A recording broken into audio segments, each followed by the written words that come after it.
Live from our 7 Tasmania studios, your nightly news with Kim Miller begins now. Good evening. First tonight, a warning. Some viewers may find this story distressing.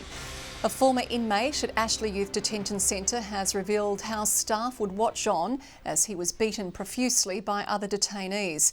He told today's Commission of Inquiry he witnessed rape and brutality at the facility, urging authorities to close it down and start again. A victim of assault at the hands of his violent father, the man known as Fred describes his childhood as pretty turbulent. By the time he was 17, he was in remand at Ashley Youth Detention Centre, faced with the invasive act of strip searching, something he described as 3 or 4 grown men on top of you, saying it's yuck, it's harrowing, and I hated it.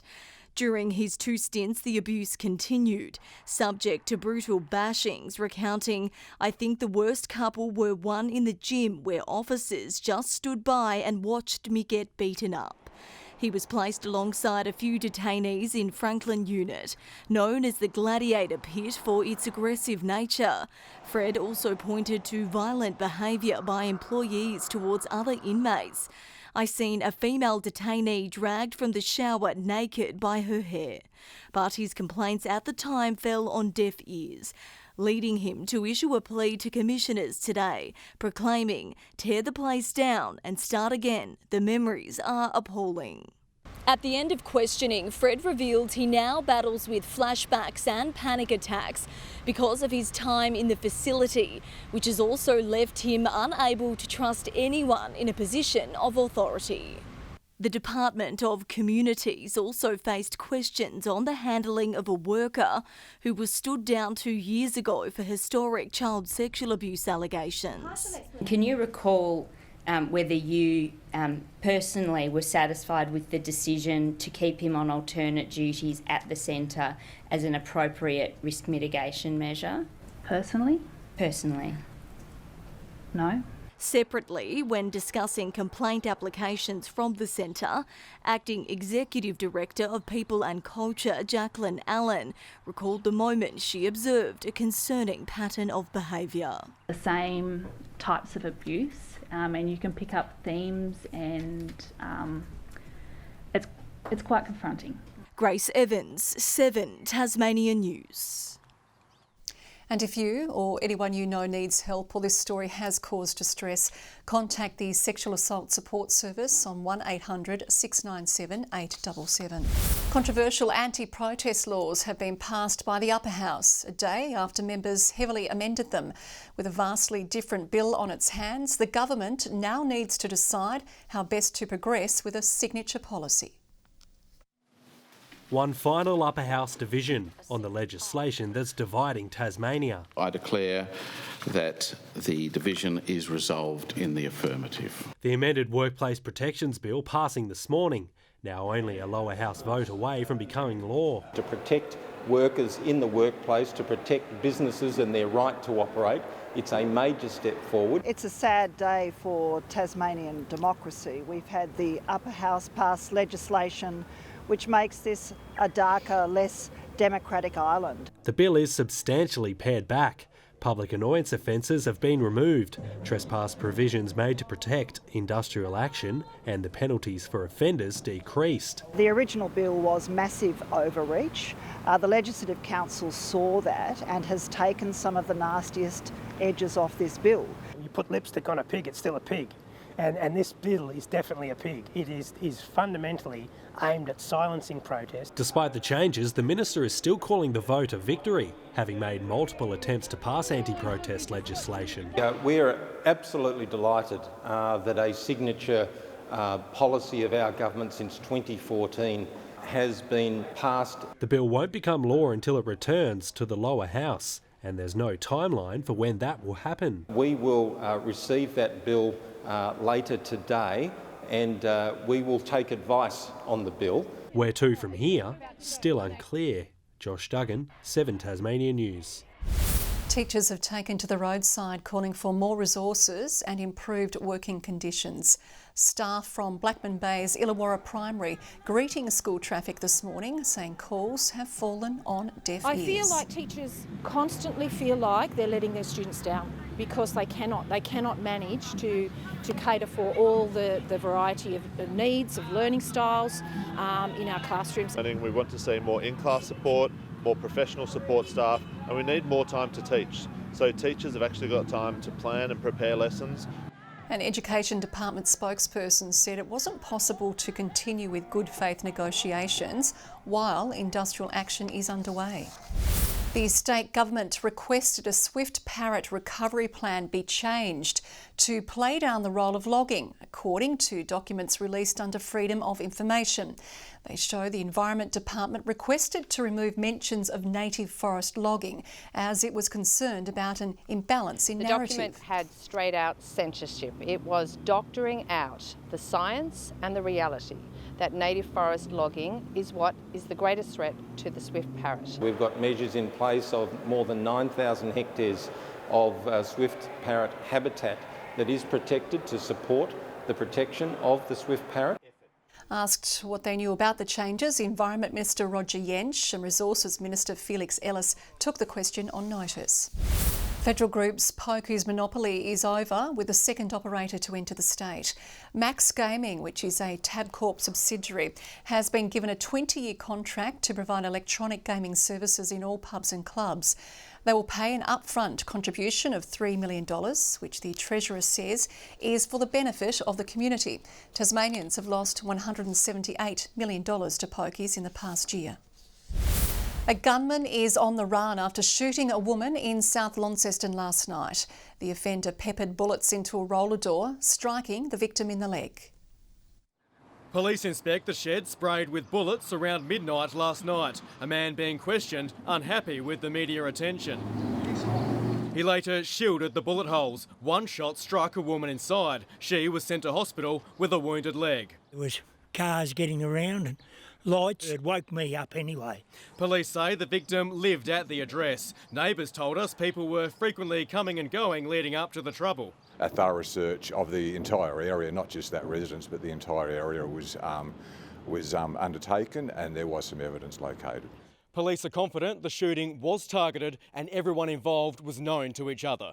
But plenty of questions remain unanswered, like the motive, the firearm involved, or even if the gunman knew people were inside the shed at the time. How it actually occurred is still part of the ongoing investigation. The gunman remains at large. Witnesses have started to come forward. Anyone else who can help should contact Crime Stoppers. Tom Johnson, 7 Tasmania News.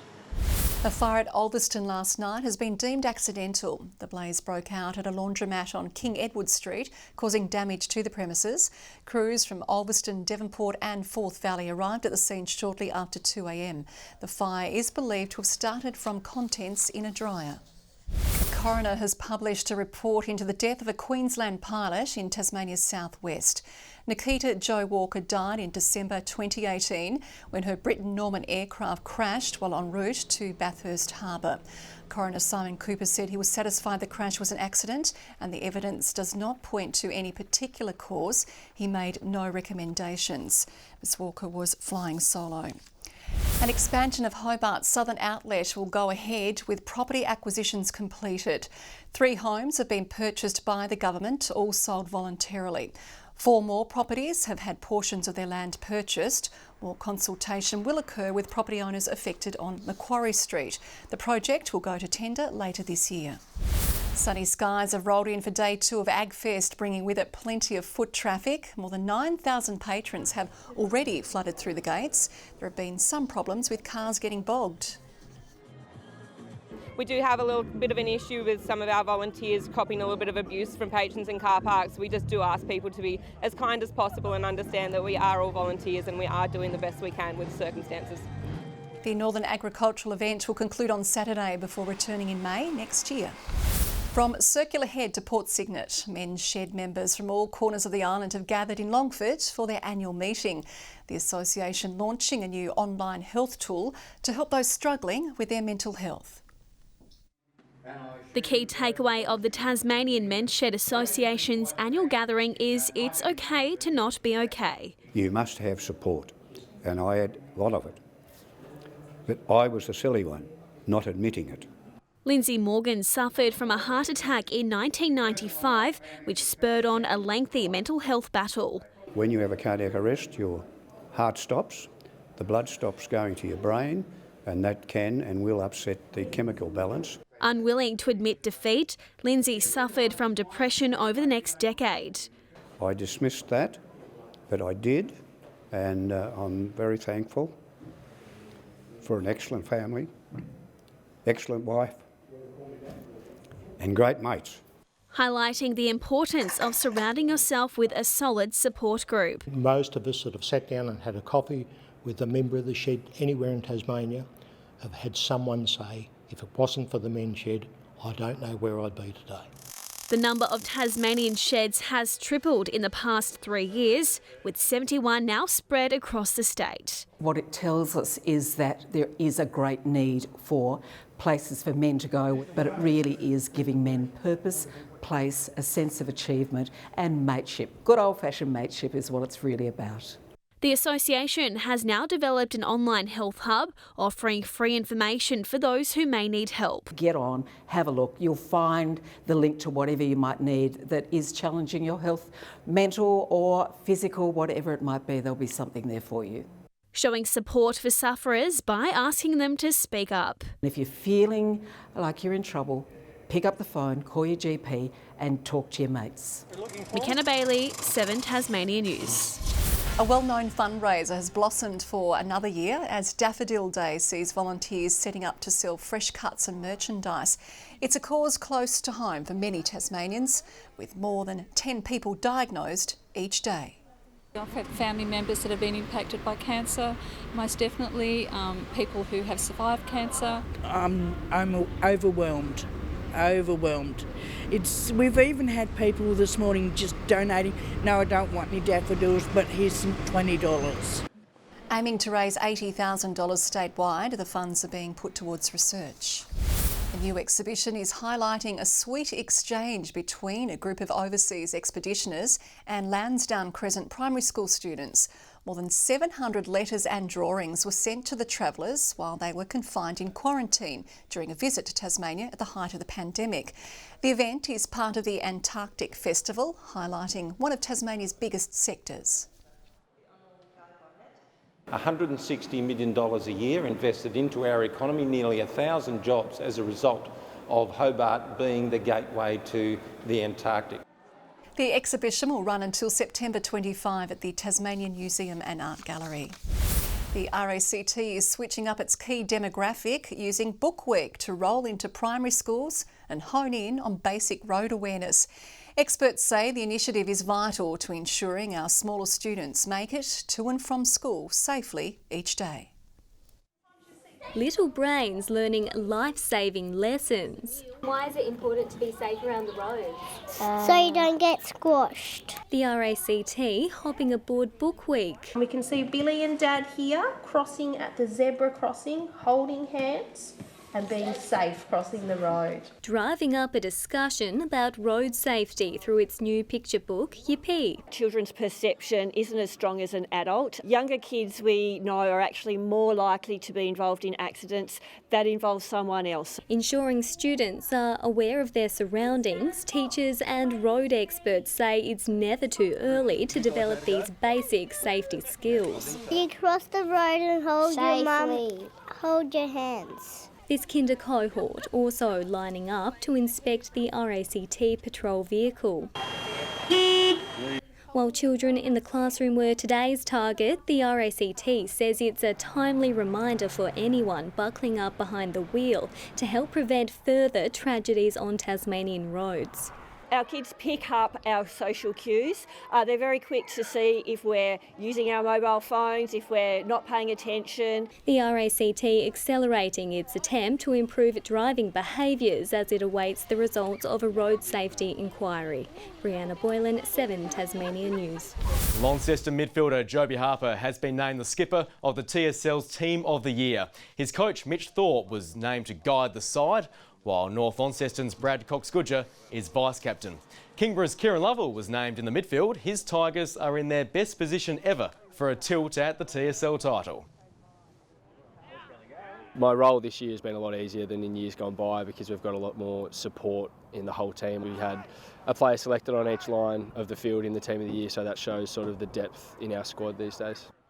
Clarence's Sam Green was named on the bench. The Roos will host rival Lauderdale in a do-or-die final at their adopted home of Twin Ovals.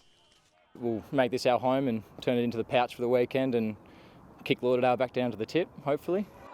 Clarence's Colin Garland was named at full forward. Alex Perroni is racing towards his next high-octane goal, revealing he's aiming to make it into hypercars, the F1 of endurance racing. The Tasmanian is back in the hot seat this weekend when his European Le Mans Series resumes in Barcelona. After a lifetime of driving solo, Alex Perroni rolled the dice at the start of the year, swapping to endurance racing. 3 drivers per car, team mentality kind of thing was a big change, but I think it's gone really well. But his entire mindset needed to shift gear. You can't see a competitor and go, all right, I want you, and just take a dive bomb and really go for them or be aggressive because, if you be aggressive and you lose a bit of your front wing, you lose all that performance for 4 hours. Still, Perroni's loving the change and sees his future in hypercars, the most prestigious category of endurance racing, attracting manufacturers like Ferrari and BMW. Outside of Formula One, I'd say it's the most exciting form of motorsport. I think it's got potential and big potential for me to be a professional and, make a living out of it. Perroni's focus for now is on the European Le Mans Series, which resumes this weekend in Barcelona. The last round at Monza ended with Perroni on the podium, but that was 2 months ago. Imagine a tennis player not touching a tennis ball or a racket for 2 months. It's crazy. He's itching to get back behind the wheel and push for another contract next year. We have some exciting testing coming up with some teams. His next opportunity could be just around the corner. In England's The 100, the Hobart Hurricanes' Ben McDermott helped the London Spirit overpower the Welsh Fire, smashing 2 sixes on his way to 32. It was over mid-on. Jake Ball tries to get there. This time it's over his head for 6. Second 6 for McDermott. Nathan Ellis took 2 catches in the match, and Nicola Carey hit 28 off 21 balls for the Welsh Fire, which lost to the London Spirit. Good evening. Launceston's 18, the warmest around the state today. Hobart and Burnie 17 and Devonport a top of 16 degrees. Temperatures sat between 1 and 4 above average. Friendly Beaches and Bushy Park 17, St Helens 16, Lowhead 15, Strawn and the Bass Strait Islands 14 degrees. Sunny over the north and northeast, patchy cloud over the west of the state. Looking further north and more overcast conditions over southeast and New South Wales, low cloud over eastern parts of Cape York. Tomorrow, a high over Western Victoria spreads its influence far and wide. There is a coastal trough over the far west of the nation. The southwest and northwest winds will tend more westerly tomorrow at 15 to 20 knots and become variable later in the day. Hobart for Friday, 15 and partly cloudy. Huonville a top of 16, bit of cloud for Campania but fine after a cool start. 17 for Launceston and partly cloudy. Devonport 14, 15 the high for Georgetown. Burnie expecting a partly cloudy 14, a morning shower for Strawn, a top of 13 later, 15 the high for Wynyard and partly cloudy, 16 for St Helens, Swansea 16 as well, a bit cooler over Port Arthur. On Saturday, a light shower developing over the north after morning fog and frost. Showers over the north on Sunday extending to the west and east for a period in the afternoon, and on Monday showers firstly over the north before extending across the state. A sunny 21 in Perth, partly cloudy in Adelaide, a morning shower forecast for Melbourne. Showers and 18 in Sydney, sunny and 22 in Brisbane, even sunnier and warmer in Darwin. Partly cloudy around the traps, 10 in Hobart, 13 in Launceston and 10 in Devonport. That completes our weather prognostications, Kim. Spell that for me, Murph. That is your news for now. Thanks for joining us. Good night.